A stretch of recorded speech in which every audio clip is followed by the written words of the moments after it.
Olá, meu amigo, minha amiga, bem-vindos a mais um Portal do José. E eu começo o nosso papo de hoje com uma pergunta que muita gente está se fazendo. Paulo Guedes vai cair ou não vai cair? Está sendo fritado ou não está sendo fritado? Tá certo o presidente da República se desfazer de todos os auxiliares diretos do Paulo Guedes sem que ele faça nenhum tipo de reação? O que o mercado espera de Paulo Guedes e espera de Bolsonaro? E o contrário? Bom, a gente vai conversar sobre isso aqui no nosso portal. Você que está chegando agora, se inscreva, dê o clique aqui no cantinho. Todos os dias nós fazemos análises dos principais acontecimentos no Brasil. Mande seus comentários, porque aqui são sempre lidos, são sempre considerados. Se gostar, dê joinha, compartilhe com seus amigos e vamos embora.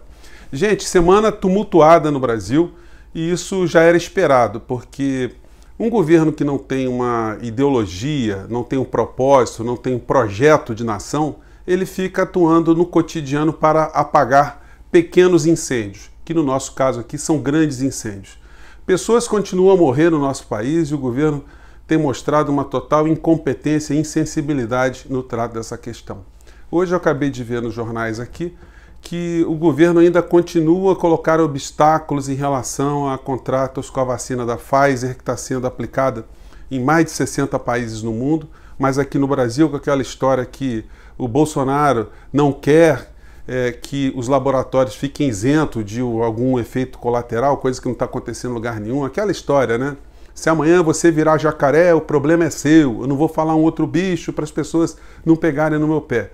Então, o Bolsonaro ele atua politicamente para desacreditar a vacina. E o governo vai deixando cada vez mais o Brasil para trás, a gente vai perdendo cada vez mais vidas, mas isso para essa gente que está no governo é uma coisa absolutamente indiferente. A gente querer humanidade, caráter, sensibilidade, empatia de monstros, isso a gente não vai conseguir. A gente já falou de algumas situações nos nossos papos anteriores. Gente, eu tenho mostrado para vocês algumas vezes, você que é mais novo aqui no nosso portal, você não conhece talvez esse livro aqui, do John Perkins, que foi um agente da CIA e depois resolveu colocar, enfim, livro, uma série de situações que ele vivenciou dentro da agência de inteligência norte-americana, que tem operado há algumas décadas como uma agência de inteligência voltada a interesses econômicos de corporações norte-americanas que de fato são as que mandam na política norte-americana, porque elegem tanto os deputados do Partido Democrata e os deputados e senadores do Partido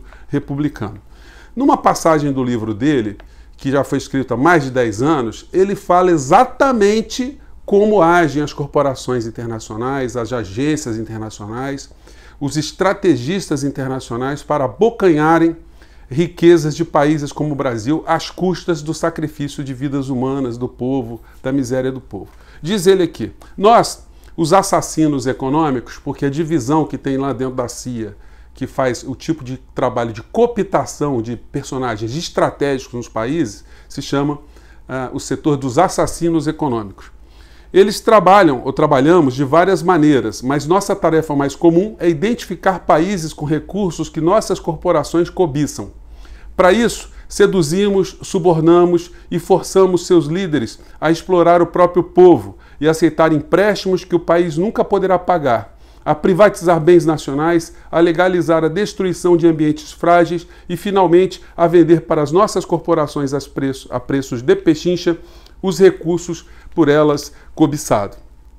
Em outra passagem aqui do livro, ele diz o seguinte: a filosofia condutora dessa forma específica de capitalismo é uma crença inflexível na privatização de recursos, na concessão de poderes ilimitados aos executivos corporativos e no incentivo à dívida tão extrema que resulta em formas contemporâneas de escravidão.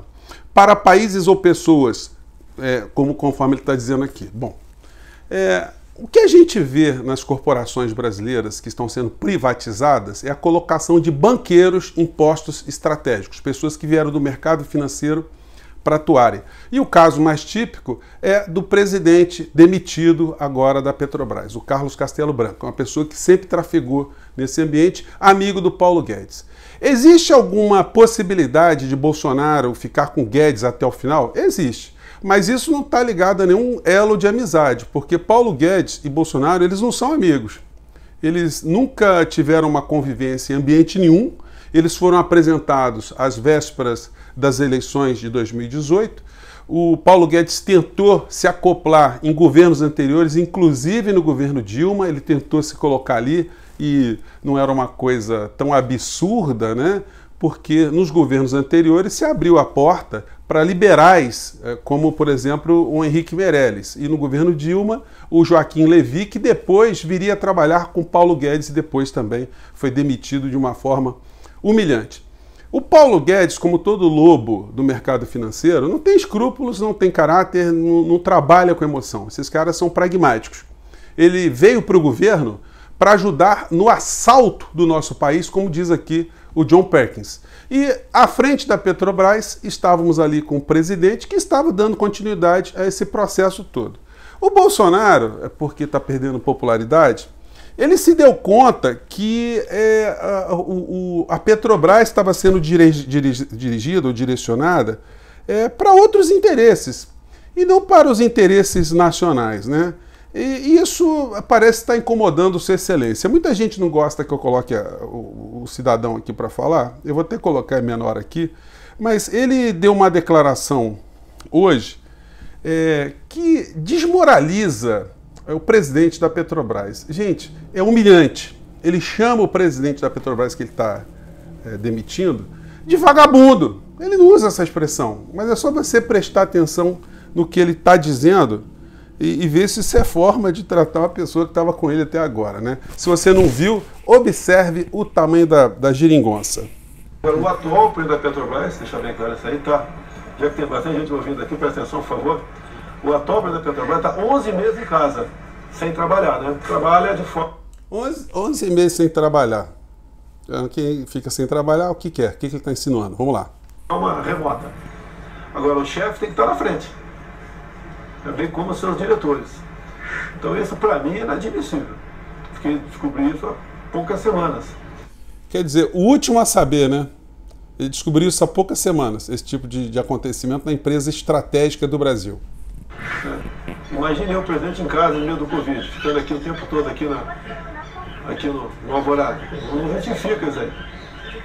Aí para ele magoou, né? Porque ele está indo para as ruas todos os dias, como é que pode estar alguém cumprindo protocolos recomendados pela ciência, né? É absurdo alguém seguir a ciência. Vamos lá. Então, inclusive o ritmo de trabalho de muitos servidores lá está diferenciado. Chamou a rapaziada de vagabundo também, né? Vagabundagem, o sistema diferenciado. Vamos lá. Ninguém quer perseguir servidores, muito pelo contrário. Temos que valorizar os servidores. Agora, o petróleo é nosso ou é de um pequeno grupo no Brasil? Opa, chegou aqui no que disse John Perkins, né? De quem é o petróleo. A Petrobras é dirigida a favor do povo brasileiro ou de pequenos grupos? Será que Bolsonaro está acordando? Será que ele está assistindo o Portal do José? Vamos lá. Ninguém vai interferir na política de preço da Petrobras. Eu não consigo entender, no prazo de 2 semanas, ter um reajuste dos combustíveis no diesel em 15%. Não... Quer dizer, o Bolsonaro está fazendo oposição ao governo Bolsonaro, né? Foi essa avaliação do dólar fora, do dólar aqui dentro, nem no preço do barril lá fora. Então tem coisa aí que tem que ser explicada. Eu não peço, não, eu exijo transparência de quem é subordinado meu. A Petrobras não é diferente disso aí. Respeito à empresa, né, os seus funcionários, os servidores, mas queremos saber de números concretos. Bom, ele está dizendo que não iria interferir na Petrobras, né? Que a Petrobras controla a política de preços, parari e pororó. Vamos ver o que ele vai dizer na sequência. O que acontece lá.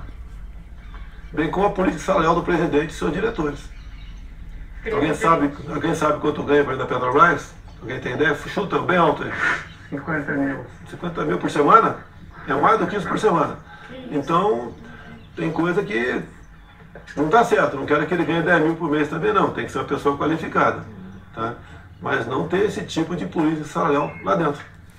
Então, se ele vai se meter até em política salarial da Petrobras, como é que ele não vai fazer interferência na Petrobras? Evidentemente, ele está preocupado com a queda dos seus níveis de aceitação, enfim, e está percebendo que o governo dele é um governo que, se entregue só nas mãos de Paulo Guedes, vai fazer a festa de pequenos grupos. E Paulo Guedes, desde essas situações todas que têm acontecido, não prestou nenhum depoimento de solidariedade ao seu companheiro do mercado financeiro que estava governando a Petrobras para pequenos grupos transnacionais, para acionistas, sumiu, está caladinho, e não esperem da figura um ato de caráter, um ato de verdade, um ato de destemor, um ato de patriotismo. Não, ele vai ficar até o último segundo, a não ser que Bolsonaro o coloque para fora. E ele vai ficar até o último segundo porque negócios estão se dando. Enquanto o Brasil está morrendo, ele continua a pilotar uma série de negócios. Eu andei pesquisando na internet e tinha desaparecido. Hoje, por acaso, eu achei um vídeo aqui de um colega youtuber com 60 visualizações que o dono desse vídeo aqui deve ter banido. Mas para ficar registrado, vamos repetir aqui o que essa gente foi fazer na rua, ou nas ruas, né, em apoio ao ministro saqueador de direitos sociais. Essa gente toda aqui, que perdeu os direitos sociais, que esse ano já não conseguirão se aposentar, a aposentadoria foi jogada lá para frente, foram para as ruas para homenagear a criatura que está agarrada, está pendurada nessa teta chamada Brasil, né? Vamos lembrar aqui qual era a impressão que essas pessoas passavam do homem mais forte do governo Bolsonaro.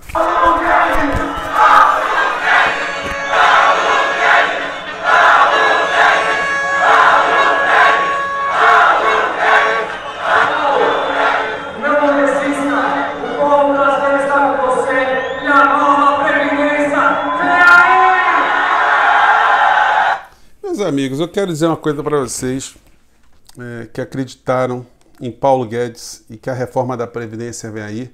Vocês foram roubados. A situação no Brasil não melhorou.